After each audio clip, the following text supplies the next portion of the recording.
If you're looking to promote your brand online, then the first place to look is to PPC campaigns.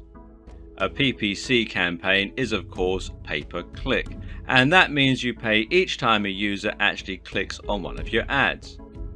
There are several things that make this a fantastic way to generate traffic, which we'll look at later.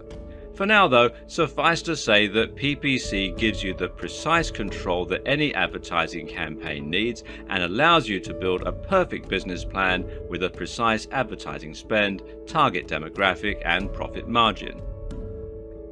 But when it comes to PPC, only one word will often come to mind: Google AdWords. Google AdWords is by far the biggest PPC platform and the one that most new marketers will go to first. But there are other options out there, and actually focusing only on Google AdWords can be a big mistake for your campaign. We'll look in more detail at why this is in the coming videos, but suffice to say, Google AdWords is actually more expensive, more competitive and less precise in many ways. And this is where Bing comes in. Bing can help you reach an entirely different section of your market while avoiding direct competition with some of the bigger competitors in the field. As we'll learn, Bing can offer you the perfect backdoor and can even help your rankings on Google.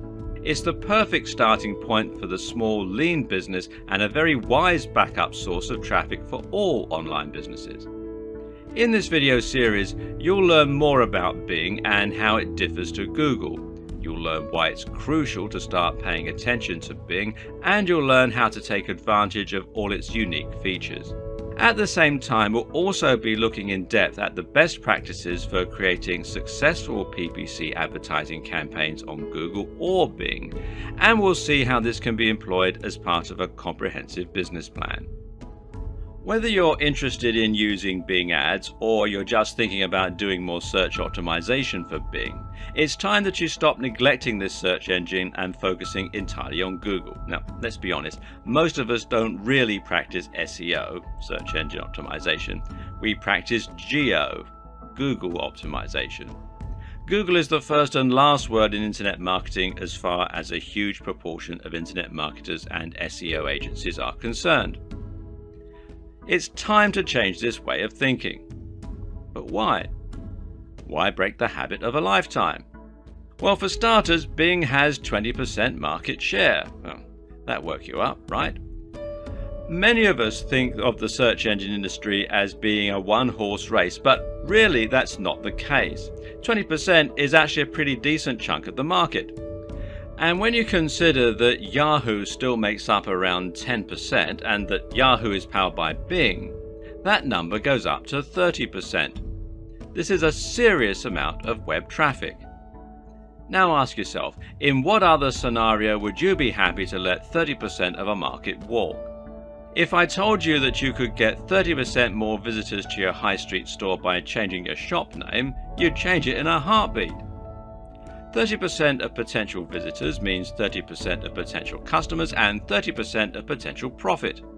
Instead of earning $50,000 a year from your website, you could be earning $65,000 a year just by paying attention to Bing. Now, that's a massive difference and a free holiday. And there are plenty more reasons to wake up to the reality of Bing as well. For starters, Bing is integrated with Windows 10. Windows 10 is the latest iteration of Windows from Microsoft, and it comes with being deeply ingrained into the system. What's more is that Microsoft says this is the last version of Windows ever. That is to say that future upgrades to Windows are going to be iterative rather than complete overhauls. So we can safely say that Bing is here to stay. Not only is Bing the default search engine for the Edge browser, which comes with some pretty neat tricks up its sleeve, it's also the search engine used by Cortana. Cortana is a digital assistant like Siri that now lives on your desktop. If you want to find out the weather, for instance, you can simply ask Cortana, and while you're typing, she'll pull results from Bing and tell you. Bing has also recently made the transition to Android and iOS and is found nicely on your smartphone. This means that even if someone should set Google as their default search engine, they're still likely to be using Bing on their desktop without realizing it just by speaking with Cortana. If they ask, what does hypertrophy mean? Cortana will open up Bing and show the results in the browser. That could be your website that they're showing, you know. And the same is true if they own an Xbox One. We don't have the exact sales figures for Xbox One right now because Microsoft are remaining quite tight-lipped about them, but we do know that they're in excess of 25 million around the world. Xbox One comes with a lot of home entertainment functions, including a browser that you can use while playing games or chatting on Skype. And guess what search engine the Xbox One browser uses? While the Xbox One isn't quite the massive success that Microsoft had hoped for, PS4 still has the lead in the moment. The company is still getting great reviews in all other departments and is generally considered to be firing on all cylinders at the moment. Examples of this can be seen with the success of Windows 10, the Microsoft brand, and the Surface line of hardware. Then there's the huge buzz surrounding the HoloLens. HoloLens is a piece of mixed reality hardware that might well introduce the world to a new form of computing. And guess what search engine it's going to use? Anything could happen in the next few years to upset the apple cart and lead to Google losing market share. For example, Apple have repeatedly threatened to ditch Google as the default browser on iPhone, and this could very easily lead to a seismic shift for the search engine landscape. Then again, it might never happen. But the question is, can you afford to take that risk? Are you happy knowing that all your eggs are in Google's basket? And one last thing to consider is that Bing offers a lot of opportunity for the savvy SEO/webmaster. Why is that? Well, simply because Bing is lesser known and there are fewer people trying to rank there. Likewise, there are fewer people paying for PPC. That means you'll pay less per click and you'll find it much easier to get to the top of the SERPs. Specifically, well, you'll pay around 33.5% less on Bing compared with Google AdWords. In real terms, that means 33.5% more traffic for the same cost. A lot of people never consider Bing SEO and they don't know what the key to succeeding there is. That means the 30% of traffic to be found there is ripe for the taking. It means you can do a little background research and then just swoop right in and get to the top of the SERPs, that's the search engine results pages. You'll be in a smaller pond, but it will be much easier to get the fish biting. And what you have to understand is this can lead to more knock-on effects for your Google ranking too. Think about it, if you get to the top of Bing, then that leads to a lot of exposure to 30% of the web. This in turn means that you end up landing more backlinks and getting discussed in more forums and more comment sections. The same goes for paying ads on PPC. You can use this as your way in to boost your position in Google's SERPs, as well as to generally increase your brand without directly challenging the biggest players in your niche. And apart from anything else, if you completely rely on Google for all of your traffic, you put yourself at risk of something going wrong when Google changes its policies, which it does all the time, or should something go wrong with Google itself. Look, this is a video about Bing ads, but that doesn't mean we have to be unrealistically biased towards Bing here. There are still plenty of good reasons to prioritize your Google AdWords campaign. The biggest being simply that Google AdWords lets you reach a bigger audience.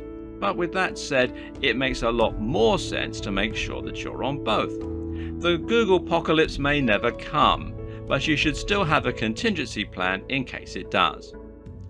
Finally, think about the kind of person who is likely to be deeply ingrained with the Microsoft ecosystem.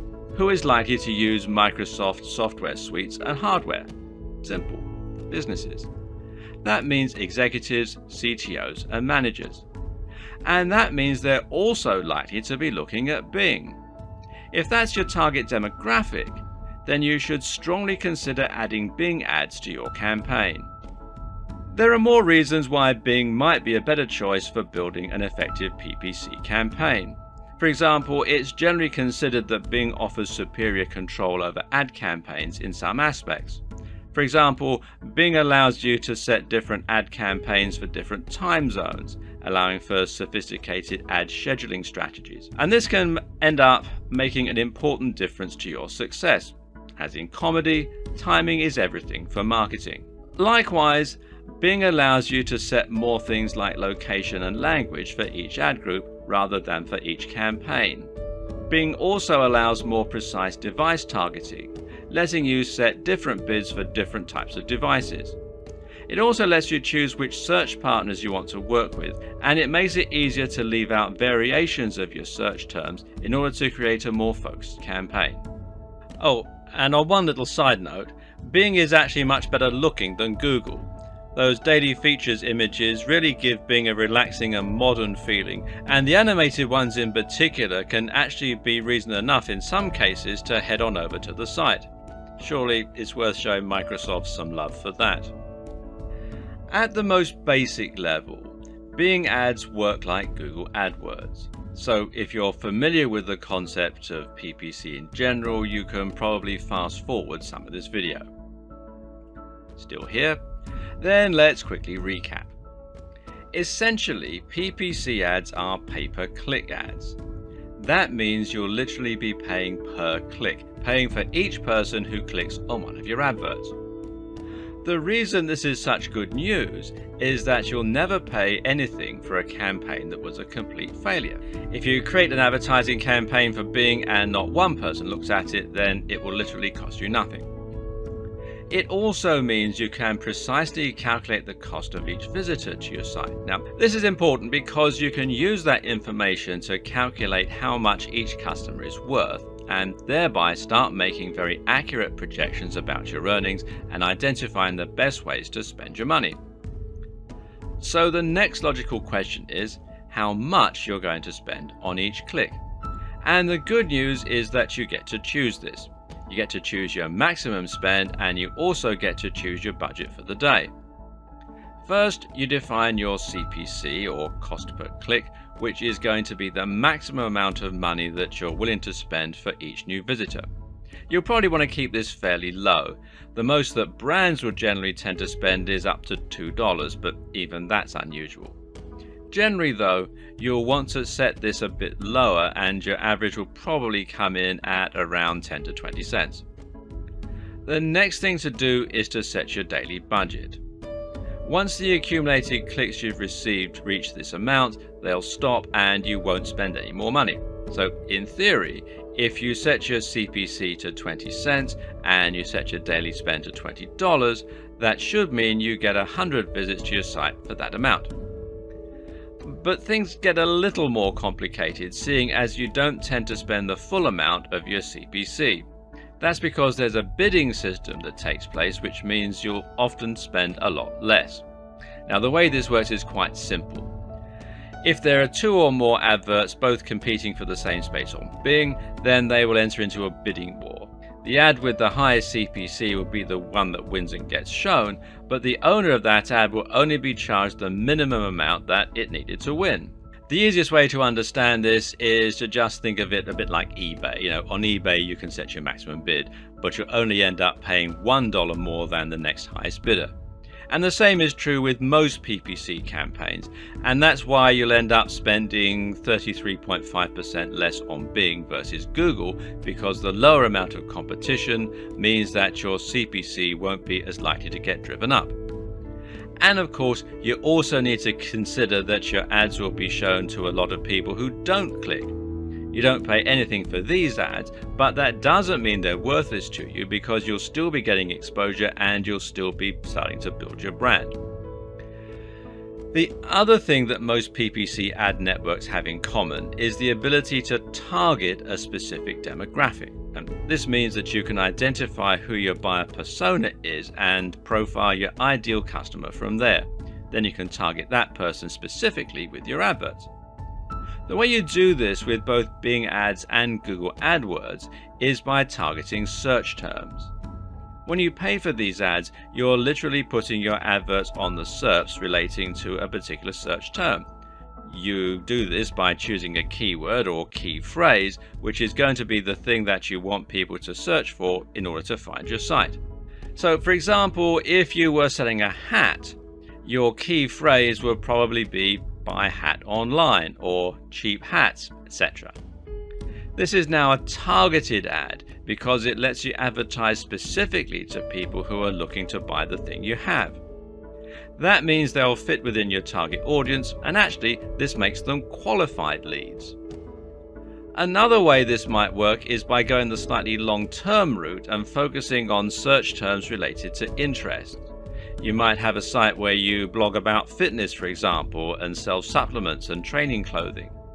In this case, your keyword might be how to lose weight or fitness articles. A good keyword is going to be one that is both popular with your specific target audience and that is not overly competitive. We'll look at this in more detail in the subsequent videos. Rounding out the holy trinity of PPC networks is Facebook ads. Facebook ads are similar to Google AdWords or Bing ads in terms of being PPC, but the difference is in where the ads are shown and how they're targeted. As you might have guessed, Facebook ads are shown on Facebook and will appear in the home feed and sidebars while you're browsing.